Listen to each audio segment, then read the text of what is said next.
Polres Aceh Utara yang dipimpin langsung Kapolres AKBP Tri Aprianto pada 20 Desember mengerahkan puluhan personel ke Mapolsek Langkahan.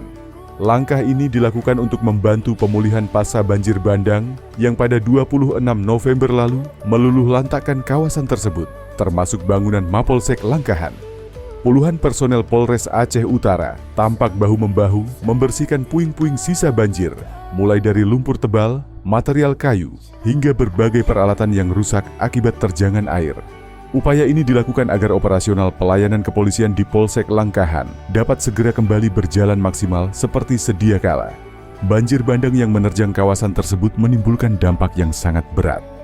Saat kejadian, ketinggian air mencapai sekitar 3 hingga 4 meter, menghantam permukiman warga dan fasilitas umum tanpa ampun. Derasnya arus air membuat bangunan Mapolsek Langkahan tak berdaya, menyisakan kerusakan parah sebagai saksi bisu keganasan bencana alam yang terjadi dalam hitungan waktu singkat.